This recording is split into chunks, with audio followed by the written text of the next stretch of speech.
everyone who are here to listen to my presentation. Firstly, I would like to thank the organizing committee for giving me the chance to present my paper here. I will deal with colonialism in Daniel Defoe's Robinson Crusoe within the context of othering. Implementation of power on the weaker groups constitutes the basis of colonialism.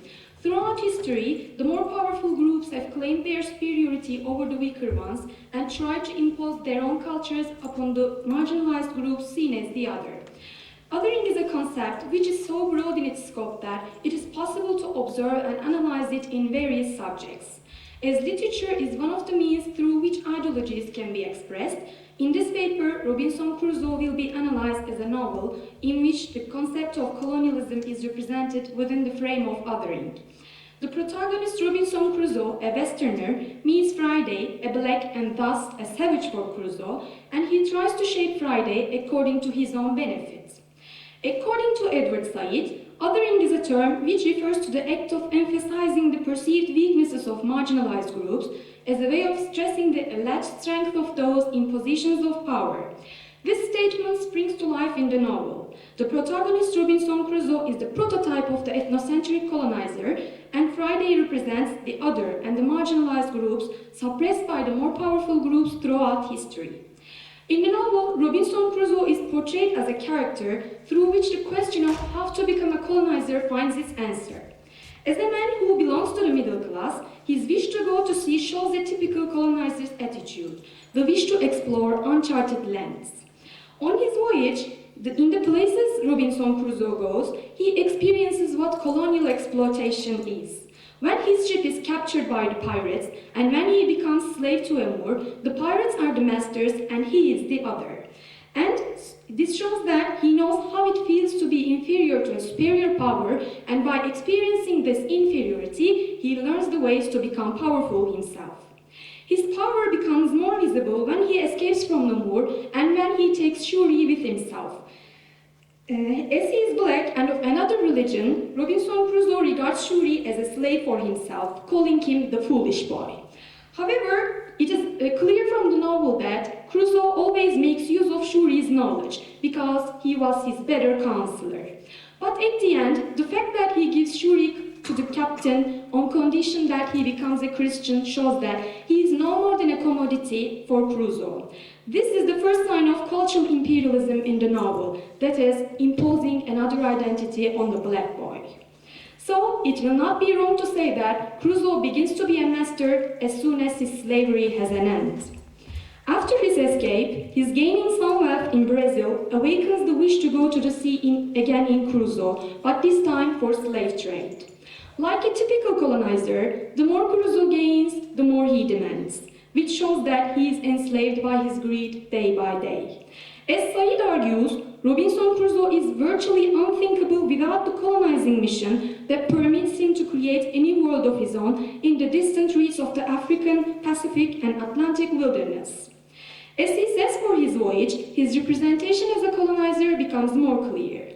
For a European, being shipwrecked near an island where no human being resides, and the realization of the fact that he has to stay there until someone saves him must be a horrible experience. He calls the place the Island of Despair. However, despite the difficulty of the situation, he can survive on the island using his intelligence and his previous knowledge. His making use of the tools in the wreck shows that, according to Christopher Hill, in many ways, Robinson Crusoe is a glorification of West European technology. It is thanks to the tools and commodities which Crusoe salvages from the wreck that he is not only to survive, but to prosper, drawing on the heritage of centuries of civilization. As he is the representative of a colonizer, Crusoe creates himself a habitat on the island, calling it the castle and his country seat. And he begins writing there. Here, writing can also be seen as a sign of civilization brought to the unknown lands by the white man. In time, he also learns how to use the animals and the land for his own benefit, using a she-goat to make butter and cheese for himself, and also dealing with agriculture to produce food. To quote Professor Dr. Mr. Umundsworth, Defoe presents an example in miniature of colonization and colonial exploitation. Indeed, Crusoe has usurped the island from its natives, which are the goats, dogs, cats, parrots and other birds. So, othering can also be said to be applied on the non-humans as well in the novel. A colonizer always looks down upon the colonized. In the novel, Crusoe has got prejudices about the indigenous people living in that territory. According to Hill, his total horror of the practice of cannibalism at first made him give God thanks that he was distinguished from such dreadful creatures as these. This statement displays Crusoe's ethnocentric obsession. The indigenous are inferior to the Europeans because they lack civilization. He loathes them and even plans to destroy some of these monsters in their cruel, bloody entertainment, as stated by Hill. Seeing the land as his own property, with the self-confidence of a colonizer, he regards the indigenous people as his people who must obey him and adds, "First of all, the whole country was my own mere property, so that I had an undoubted right of dominion. Secondly, my people were perfectly subjected. I was absolute lord and lawgiver. They all owed their lives to me, and were ready to lay down their lives if there had been occasion of it. As he is the king of the island, he needs someone to help him survive on the island. In fact, as Crusoe is the one who is the other on the island, his aim in saving Friday is to use him as a guide. In his words, by saving Friday's life, he might comfort his own to the last degree." Only the fact that Friday is black is enough for him to be inferior to a European man. When Crusoe finds himself on the island, he sees the other animals as his friends. So why does he see the only person who can be a friend to himself on the island as his slave? According to Fanon, in the collective unconscious of Europeans, black is equal to ugliness, sin, darkness, and immorality. This shows that throughout history, the black have always been associated with negative concepts by the Europeans, and this has passed down as an archetype. When we observe Robinson Crusoe's background and the change in his perception of himself as the dominant figure, it is very clear that the novel's hero has passed from frightened, solitary survivor to successful colonist, to the supreme representative of English imperial power in its newest dominion, as it is stated by Flynn.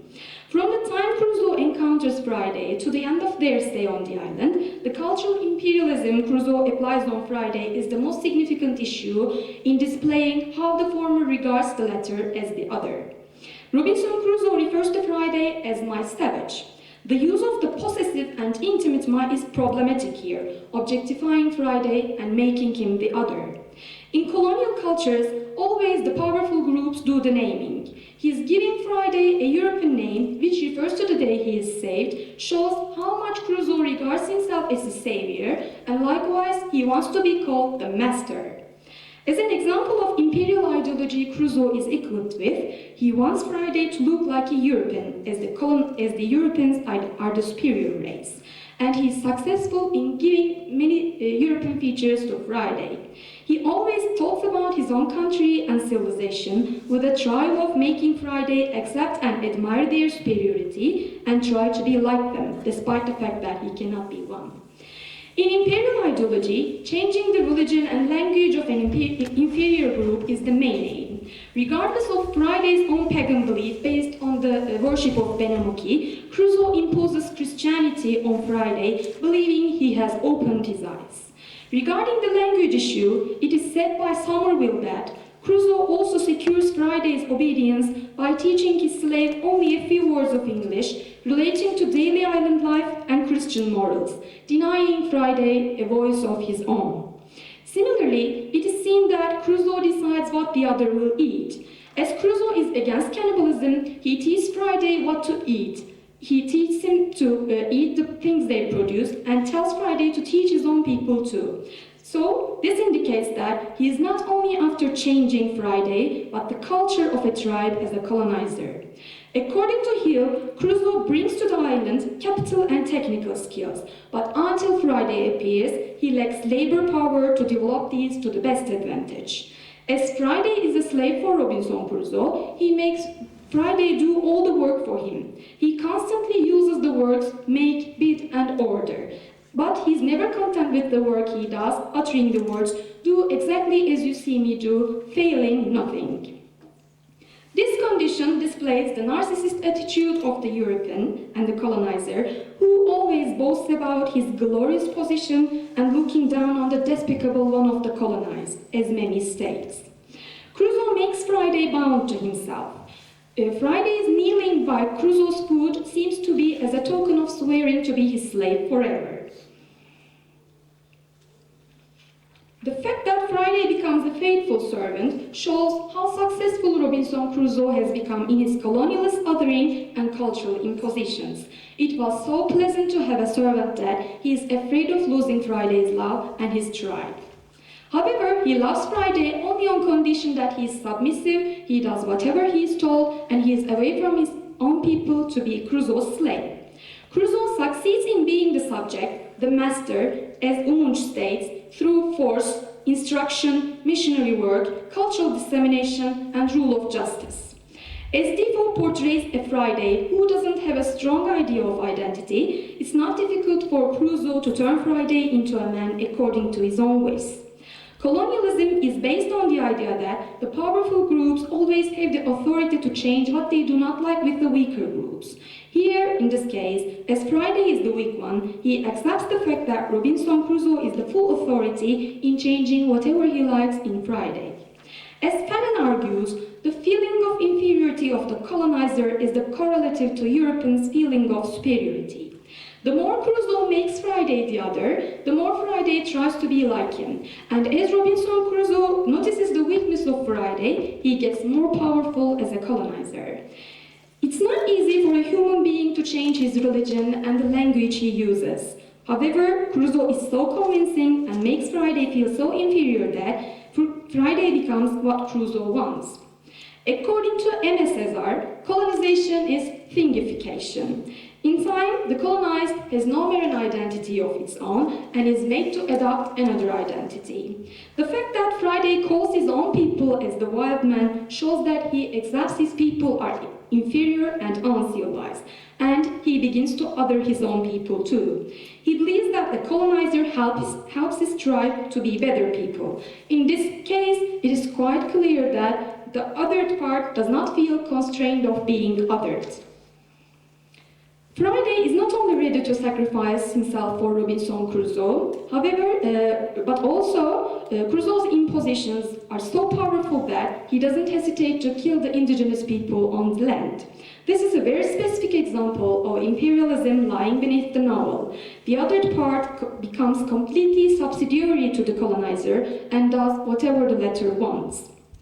From the novel, it can be concluded that the colonizer doesn't change. When Crusoe returns to England, he is again after his plantation in Brazil, which shows that he is still preoccupied with the idea of gaining profit. After he leaves the island, he doesn't stop going to the seas, and he wants to see his plantation, calling the Spaniards "my new colony," which shows that he accepts being the colonizer and also takes pride in being one. In conclusion, as it is argued by Gilbert and Tompkins, Robinson Crusoe is a megatext of Eurocentrism.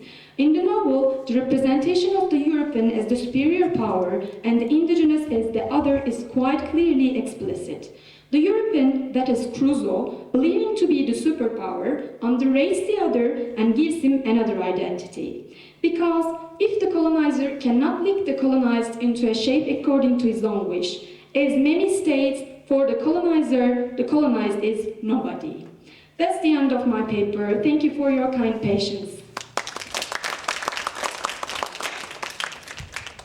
We listened to Özlem from Hacettepe University in the Department of English Language and Literature. And do you have any questions or comments now? Yes, please.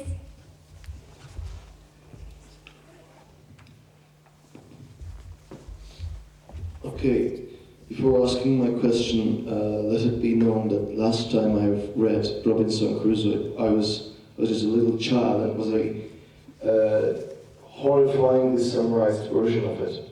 So my question is, what do you think is keeping the locals from gathering together and attacking Robinson Crusoe? Because he's oppressing them, obviously.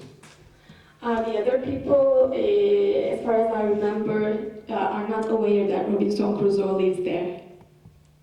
So it's a self-created world.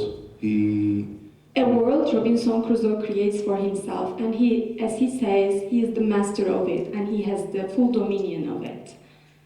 So, in actual reality, he is not a colonizer, but a schizophrenic. That's another point of view, but in my point of view, and when we take the island as a representative of a small world, as a microcosm, I think he is the representative of a European colonizer. But you may be right. All right. In this case, I'm jumping to another question. If Robinson Crusoe is living in a world he created for his own, in his dreams, you know, his schizophrenia, what do you think this symbolizes? If he is living a world he creates, what do I think this symbolizes? Did I get you right? Yes, correct. Okay. What can it symbolize? I wonder your opinion. Because I didn't write anything about this. I didn't say that he created a life for... yes, I said he created a life for himself there, but he had to. He didn't want to do it. But if you say so what can it symbolize? I mean, in my opinion, he symbolizes the European colonizer, and his land is the colonized land. And the indigenous people living on that territory are the colonized people. This is my argument. So, what do you mean? I cannot get. All right, let me put it this way. He's apparently the colonizer. He's symbolizing colonization. Yes. But in reality, he's not doing anything for the people, and they're not aware of his presence even, as you mentioned it. Yes, okay. So this unreal colonization has to symbolize something, don't you think? I think you want me to say that indeed the colonizer wants to colonize, but the fact that the indigenous people are not aware that he is there shows that the colonizing mission does not fulfill its own. Okay. Okay. That was the answer I was expecting. Okay, thank you. Thank you. Any other questions or comments? No. Ah, yes. Well, what I'm interested in is his name, Friday. Could you remind us of who gave this name? Was it Friday himself who asked for that? Could you? No. When Crusoe asks Friday what his name is, he says something, but as Crusoe is the master, he wants to give him a name, and he says that this day is Friday, so your name will be Friday. And this shows that, as I have stated, he believes that he is his savior, and the day he saves him from the cannibals is of utmost significance for Crusoe, and he wants to commemorate this date.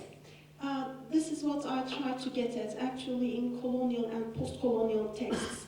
To my understanding, names are rather symbolic. Yes, in one way it or is. another. So I wondered if Friday had a kind of specific reference to that. It's also argued by some that Friday is a name which refers to the holiday of Islam, but I cannot argue that. I have some doubts because Friday is not Muslim.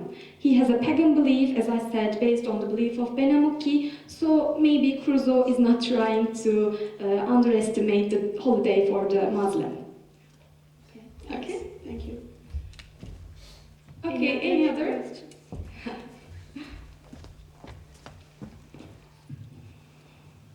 I have a question about the mode of the text. You gave us one long quotation, either focusing on that quotation or on the text as a whole. What would you say about the mode? And by mode I mean satire, the degree to which the text satirizes the situation. Robinson Crusoe as a satirical work of colonialism, you mean? No, I couldn't get. That would be fine. I mean, I only have a part of the quotation, but let's say we compare the critical works that you bring. You know, we have all of these works on colonialism, philosophical, political, theoretical, literary, and we have this literary text that has a different mode than these other texts. So Memi or Said or Fanon can describe the colonial situation, and they do it by saying, you know, in a colony or colonial ideology works like this. Defoe doesn't do quite that. He has this character say, the whole country was my mere property, etc., etc., etc.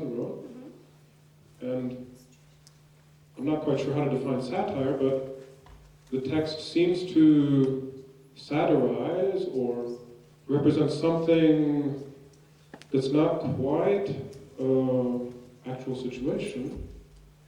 I mean, I guess another way of approaching this question would be, to what degree is it, to what degree does the text draw attention to its own fictionality? Are you trying to say that I'm taking it too serious? Not at all. But as you say, as I I'm saying you're not, you haven't, I'm asking you to try to deal with the relationship between your argument and the language of the text, the way the text represents what it represents, the way the text has Crusoe talk about what he does. So, yeah, we can identify Crusoe as a colonist, but how does the text represent Crusoe as a colonist? How is the text represent? I think you're asking how Defoe takes the situation in his novel. So Robinson Crusoe, as I have mentioned, is the colonizer, but how the text portrays him. Yeah.